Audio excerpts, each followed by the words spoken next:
Muitos usam as redes sociais para falar de comida, de fofocas, de violência, de moda, de todo tipo de assunto, de todo o tipo de coisas.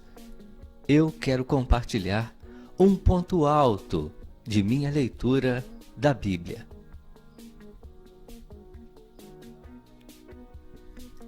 Eu entendo o ponto de vista das pessoas que chamam a Jesus de o Todo-Poderoso, de Deus. Eu entendo o ponto de vista dessas pessoas, mas elas não têm razão. Para começo de conversa, Cristo significa aquele que recebeu poder, aquele que recebeu autoridade. Cristo significa isso. É um título que acompanha o nome de Jesus. Mas se ele recebeu poder e autoridade, como significa a palavra Cristo, foi alguém que deu. E esse alguém foi Deus. Em segundo lugar, a Bíblia diversas vezes, coloca a Jesus Cristo no lugar de filho e coloca a Deus no lugar de pai. Quem é que vem primeiro, o filho ou o pai? É claro que é o pai, né? O filho nasce depois. Primeiro nasce o pai e o filho nasce depois. Então, Deus, ele veio primeiro, Jesus veio depois.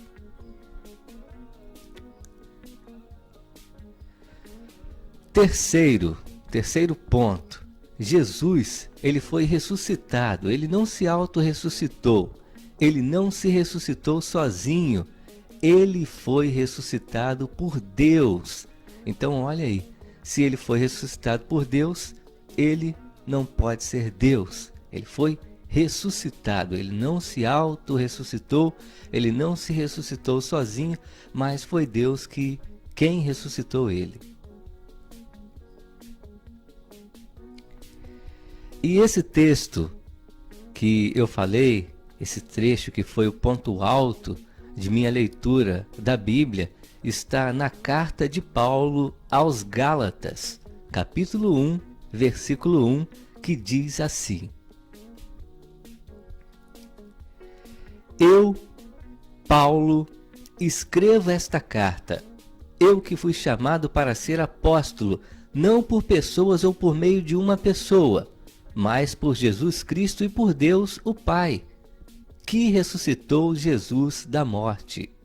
Repetindo, eu, Paulo, escrevo esta carta, eu que fui chamado para ser apóstolo, não por pessoas ou por meio de uma pessoa, mas por Jesus Cristo e por Deus o Pai, que ressuscitou Jesus da morte. Então veja bem, que colocar a Jesus no lugar de Deus é um equívoco muito grande, né? Deus é aquele quem ressuscitou a Jesus Cristo da morte. E esse texto de Gálatas, capítulo 1, versículo 1, é a base do nosso estudo de hoje, ou da nossa conversa de hoje, do nosso raciocínio, do tema de hoje. Esse texto de Gálatas 1:1, ele baseia toda essa conversa nossa aqui. Então, de agora em diante, se você quiser insistir em colocar a Jesus Cristo no lugar de Deus, no lugar de Pai, você está grandemente equivocado e ainda mais equivocado. E, na verdade, isso vai ser um problema que você vai colocar na sua conta. E isso só vai mostrar que você ainda é uma criança, é um pequenino, uma pequenina na questão das verdades teocráticas, na questão das verdades bíblicas.